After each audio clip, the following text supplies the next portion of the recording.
Hello, lovely crafty friend. Thank you so much for popping over to Love Builds Up Crafts. I'm Sasha, and today we're going to be making this slimline version of the poinsettia card that we've already made an A5 version for, which I will link in the description below or at the end of this video so that you can check it out. All the products that we're going to be using today are actually from the Tonic Studio's latest color trend, Santa's Workshop, but don't worry because I'll link everything in the description. We're going to start by cutting an 8.5 by 3.5 inches piece of cardstock out of the striped card, and then an 8 by 3 out of normal white cardstock so that we can lay it over that panel. I think 8.5 by 3.5 is the traditional size of a slimline card, but if I'm wrong, please correct me in the comments. Okay, so we're going to start by adding foam tape to the white panel of cardstock, and I'm using my big roll of mounting tape from Arteza. It's mounting tape, but it works perfectly fine as foam tape, and if you just want to make your card stand out and just pop out, foam tape is your best friend for adding that dimension. And this tape is like so strong. Honestly, even if you make a mistake and stick it down before you're ready, it's really hard to get off. So I really recommend this tape. It's not sponsored or anything. It's just the tape that I prefer to use, and I love it because you get it in this big roll which is only about £12, and they deliver to any country, so you can get it in your country as well. So this big roll is £12 and it normally lasts me about a month or two. So it's a really good product. So anyway, now that you're done with all that foam taping, you're going to peel it off. See me there shaking my camera. Oh, I'm such an amateur. So anyway, you're just gonna peel the tape off. You can see my hands shaking there because I've actually got bad anxiety, which always makes me wonder why I just don't use tweezers. I always try and use my nails, and I'm like a shaky mess, so it takes longer than it needs to. But anyway, nonetheless, it's done. So you're just gonna add the liquid adhesive because that allows you a bit of time to wiggle it about just in case you haven't aligned it well, and which is always the case for me. I always misalign it and I need to wiggle it around because it's quite hard to get things straight, isn't it? Am I the only one who struggles with that? Let me know if you struggle with that too, because I can't cut straight, I can't lay anything down straight, and people have told me to get a T ruler and I just always forget, but I'm going to try and remember to get a T ruler. You can see there it's already way off, but this is not bad actually. Like, I got it in 2 attempts. Normally it takes, oh, there we go, it takes some peeling off and some hours of fussing until I get it almost straight, because I never get it straight. Okay, none of my cards are straight. They just look it, but they're not. So once your panel is done, we're going to start sticking down all our other bits, which we got from die cutting using our dies from the Tonic Stamp Club Sunshine and Sunflowers set. And I'm sorry I didn't show it in this video because I didn't want this video to be too long since we're making 2 cards, but I did show it in the other video, which I'll definitely link in the description and at the end of this video. That bit there that you just saw me cut in half and then put foam tape on is cut out using the sunflower shape from that stamp set I just mentioned, and I used a spruce green paper from the Tonic trend, from the Tonic color trend. So I'm just shaping that silk because that will act as the base. That will be our leaves for the poinsettia or the Christmas flower. I know I'm pronouncing it wrong. I'm so sorry. I'm not sure how you pronounce that, but it's the Christmas flower. And then you're just going to go in. Those are the leaves. So there's 2 leaf dies in that set. No, there's actually 3, but you're just going to need 2. 1 big one and 1 smaller one. So you're going to cut out 5 leaves from Santa's hat cardstock, or any cardstock that you want actually. And then, but it does have to be red because I think the Christmas flower is red. But once again, it's card making, so you can do what you want.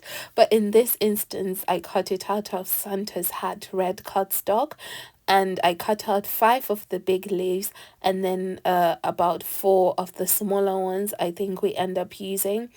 So there's no easy way to figure out arrangement than to just start sticking things around and shifting them and moving them around until you get a shape that you like. That's why I use liquid glue, because it gives me that time to like wiggle and replace things if I need to. So you're just going in, and I'm using a paintbrush there instead of a tweezer. There's so many instances in my crafting process where I'm like, I should have used a tweezer. I just don't know why. I never reach out for the tweezer.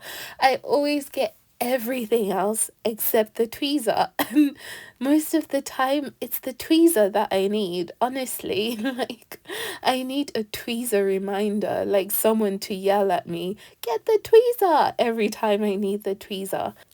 So those little leafy things there that you see, they're not actually leaves. They're the veins that go on top of the leaves for the sunflower set. And once you're done with that, you're going to pop some glue in the middle there to add sequins. It went by really fast, but I was showing you there that you can use your dream drops or your any of your other drops, or put a gem, whatever you want to put in the middle there. I'm going for sequins because I am just so obsessed with these little sequins. And then now you're going to add a strip of some more of the red cardstock, just to give it a bit of a frame and just a bit of a more finished look, I think. I think it does anyway. I just love slimline cards. Like, they're just so classy and elegant, honestly. This is now my favorite type of card.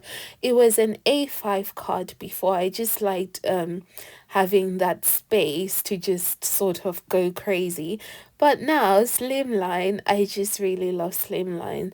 But anyway, this method of just adding strips really saves your cardstock, because I could just stick it on a panel of red cardstock. But then this way, you're just using a bit of your cardstock, because this cardstock is precious. It is so beautiful. You can't see it there in the video, but it's got like a sheen to it, like a glossy layer, and it's just so beautiful. So I don't want to finish it. I'm just using a bit at a time, as you can see there. So once you've done your strips, this bit is so fiddly, and I always get glue everywhere on my card. Like, I am so horrible with this bit, but I love my strips. So, like, I think I add a strip to most of my cards. And after I've put glue everywhere, I'm gonna go in and clean it up with my adhesive square remover. If you don't have one, please get one. That thing right there is just, it's godsend. It is an amazing creation. Whoever created that deserves a Nobel Craft Prize. Do they have a Nobel Prize for crafters? I think they should. They should totally do, because look, we make people happy. Is that not important? So I'm just using those beautiful candy striped sequins to make up the word joy, because I do not have any Christmas sentiments. I don't celebrate Christmas for personal and religious reasons, but obviously you're not here, so let's just continue sequining and minding our business. I'm kidding, but anyway, you can make up whatever word you want that fits in that space. I chose joy because it's 3 little small letters. Our card is pretty much done at this point, but I just wanted to bring back some of the green, because I felt like the red was striking, it was beautiful, but it was like overpowering. So I've added some of the green drops. my tongue doesn't roll, so it's really hard to pronounce the things. But anyway, once your drops dry, I've used the crystal drops and the glitter drops. So once your drops dry, then your card will be all done. And look at that beauty. Is she just not so classy and beautiful? No one would tell that that wasn't a poinsettia dye that you used. They would think it was a poinsettia dye. So anyway, let's move on to our next card. So these are all the things that you're going to need. A 6x4 card base. I get these pre-scored from Tonic Studios, but I'm sure there are other places that sell it. And then two of the large leaf die cut outs and three small ones, sorry, two of that and three of that, and then a circle that fits in that 6x4. And I've added 2 layers of foam tape and some of your sequins, as well as a scrap piece of cardstock and a pencil, because we're going to do a bit of freehand drawing that is not very good. So just put all your other bits aside and just start off with the circle. So we're going to focus on building our wreath, and to do that we're going to start by giving our leaves, well, in this instance they're actually leaves. So we're going to give our leaves a bit of a shape up. You don't have to, you can just leave them flat, but I think they do look better with a bit of a dimension to them. So just figure out your arrangement. I do like doing this bit before sticking anything down, because once you stick it down it's so final and you can't go back and like, well, you can, but then it's going to be more stressful. Whereas if you first try and sort out your arrangement and then see how it looks and take out what you don't need, this helps with editing as well, because sometimes you can see your design on the page and then you're like, okay, that's too much, I don't need that, I do need that. So I really think this step is so important in card making, just sort of sorting out an arrangement, seeing how it looks. Most of the time I'll go in and take a picture as well on my phone, because I feel like that helps me to see it from a different perspective, and then I'll go in and stick it down. So once you've got an arrangement that you like, go ahead and stick everything down, and then just pop something heavy. I'm using my jar of glitter pens, but you can use whatever.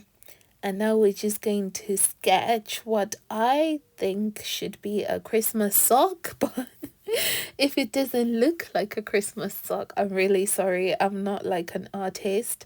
I'm just a person who loves crafting, so I'll give anything a go at once, at least once. So this one's I'm giving sock drawing, Christmas sock drawing a go. So obviously do a better job than I did, but draw a sock so that you can fussy cut it when you're done. Just cut the shape out, and then now we're going to do the really fussy bit. This is the hardest bit of this whole card. This card was quite easy, so I think it'll be really perfect for mass production. So anyway, you just pop a bit of liquid glue on your sock and then pour some sequins over it.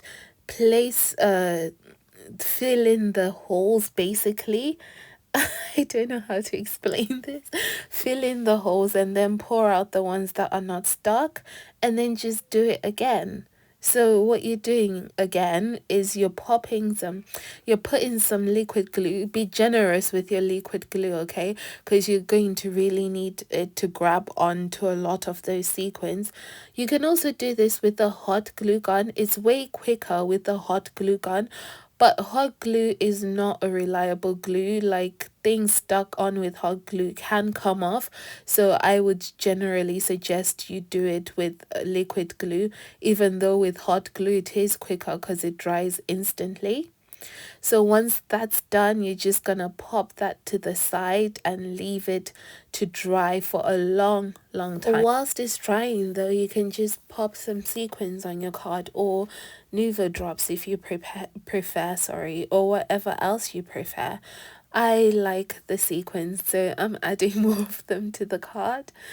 And once your boot is dry, what you're going to do is trim around the edges, but you need to leave it to dry for at least 45 minutes, because once you start trimming, you don't want to lose some of your sequins. So make sure you leave it to dry nicely. So at this point, it's pretty much done. You can add a sentiment there if you want, but I am going to add a sequiny boot because I think it's going to be so cool. That's really cool. I might add some foam tape to it to prop it up a bit, but that's cool. Okay, so let's see the finished product. To finish this card, I just trimmed off all the edges of the sequins, and then I stuck the shiny sock on some foam tape, and I really like that. It was just one layer of foam tape. I really like this card. Look at those sequins just glistening. Our boot is shining, and you can always add a sentiment there, but I think I'm going to leave it like this because I don't have a sentiment that could go there. But maybe you can add something like a cheeky ho ho ho. I don't know, but I like this. I actually like this card the most out of the bunch. So anyway, let's have a little recap of all the 3 cards that we made. Not in this video, but in this video we made 2. But check out the other videos so that you can see how we made all the 3 cards. So we've got our cutie size, which is 6x4, then our maxi size, which is A5, and then our slimline size, which is 8.5 by 3.5.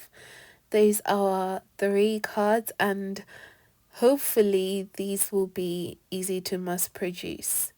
I don't know where that stray sequin came from. Ruining my ending. Thank you for watching till the end so much. I sincerely appreciate you. And if you're enjoying this content, then please make sure you subscribe because I've got 3 more wonderful makes coming on Friday using baker's twine. And if you don't want to miss those out, then make sure you hit the notification bell. And don't forget to also like and leave me a comment and let me know which of these 3 cards you liked, or if you didn't like any of them at all. That's fine too. And please check out the website because I always post a bonus card on the blog every Saturday. So make sure you look out for that. And thank you so much for your time. Have a really super lovely day.